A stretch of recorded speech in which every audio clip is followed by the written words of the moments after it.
Hello friends, তোমরা কেমন আছো? আশা করি তোমরা সবাই ভালো আছো। প্রতাপ একাডেমি কোচিং পরিবারে তোমাদেরকে স্বাগত। আমি প্রতাপ স্যার আবারও কিন্তু রানাঘাট কলেজের একটি গুরুত্বপূর্ণ আপডেট নিয়ে চলে এলাম। যে সমস্ত স্টুডেন্টরা ফিফথ সেমিস্টারে SVMCM রেনুয়াল করতে চাইছো, তোমাদের জন্য রানাঘাট কলেজ থেকে একটি নোটিশ দেওয়া হয়েছে। কি নোটিশ দেওয়া হয়েছে আমরা দেখে নেবো, তোমরা স্ক্রিনে দেখে নাও। 15/2/2024 তারিখে নোটিশটি দেওয়া হয়েছে। ফিফথ সেমিস্টার স্টুডেন্টদের জন্য নোটিশটি দেওয়া হয়েছে, তোমরা দেখে নাও নোটিশে কী রয়েছে। 2023-24 শিক্ষাবর্ষে BA BSc BCom অনার্স জেনারেলের যে সকল ছাত্রছাত্রীরা ফোর্থ সেমিস্টারের পরীক্ষায় উত্তীর্ণ হয়ে অনলাইনে ফিফথ সেমিস্টারে ভর্তি ফি জমা দিয়ে অনলাইনে বিকাশ ভবন SVMCM renewal form fill up করেছো, তাদের জন্য আগামী 19-20-21 তারিখে নামের প্রথম অক্ষর অনুযায়ী ফর্ম জমা নেওয়া হবে। তোমরা দেখে নাও, নামের প্রথম অক্ষর মেল A থেকে H পর্যন্ত, ফিমেল A থেকে I পর্যন্ত।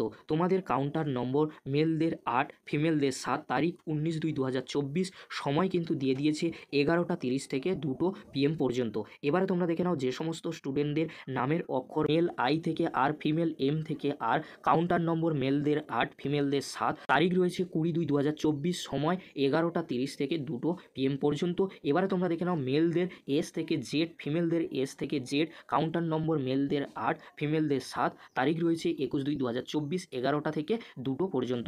এবারে তোমাদেরকে বলে রাখি, SVMCM রেনুয়াল করার জন্য ফর্মের সাথে তোমাদেরকে কি দিতে হচ্ছে?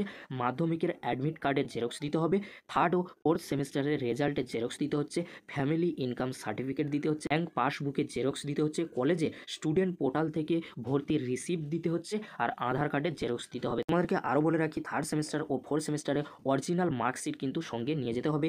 আর তোমাদের কী করতে হবে? রানাঘাট কলেজে স্টুডেন্ট পোর্টাল লগ ইন করে স্কলারশিপ ডিটেলস সাবমিট করে সাবমিট কপি সঙ্গে কিন্তু নিয়ে যেতে হবে। এমনই কিন্তু গুরুত্বপূর্ণ আপডেট উঠে আসছে। আরও কী রয়েছে তোমাদেরকে বলে রাখি, যদি কোনো ছাত্রছাত্রী ফর্ম জমা না করো, তাহলে তাদের স্কলারশিপ না পাওয়ার ক্ষেত্রে কলেজ কর্তৃপক্ষ কোনোভাবেই কিন্তু দায়ী থাকবে না। এমনটাই কিন্তু গুরুত্বপূর্ণ আপডেট উঠে আসছে। এছাড়াও কী রয়েছে, যে কোনো একটি স্কলারশিপ আবেদন করতে পারবে। তোমাদেরকে বলে রাখি, SVMCM স্কলারশিপ তোমরা যদি আবেদন করো, তাহলে কিন্তু তোমরা ওএসিস বা পোস্ট ম্যাট্রিক স্কলারশিপ কিন্তু পাবে না। এটা তোমরা কিন্তু মাথায় রাখবে। তাই তোমাদেরকে বলবো, যে কোনো একটি স্কলারশিপ অর্থাৎ SVMCM স্কলারশিপ রেনুয়াল করাই কিন্তু সবথেকে ভালো। তাই তোমাদেরকে বলবো, SVMCM স্কলারশিপ রেনুয়াল করার জন্য যে ডকুমেন্টসগুলি তোমাদেরকে নিয়ে যেতে হবে, সেই ডকুমেন্টসগুলি সাথে করে তোমরা নিয়ে যাবে। আর তোমাদের বিস্তারিত আলোচনা করে দিলাম এই ভিডিও ডেসক্রিপশন বক্সে। এই PDF-এর লিঙ্ক আমি দিয়ে দেবো, খুব সহজেই তোমরা দেখে নিতে পারবে। যদি ভিডিওটি ভালো লেগে থাকে, লাইক, কমেন্ট, শেয়ার ও সাবস্ক্রাইব করতে ভুলবে না। এরকম একটি গুরুত্বপূর্ণ আপডেট অবশ্যই বন্ধুদের মাঝে বেশি বেশি করে শেয়ার করে দেবো। ভিডিওটি দেখার জন্য তোমাদেরকে অসংখ্য ধন্যবাদ।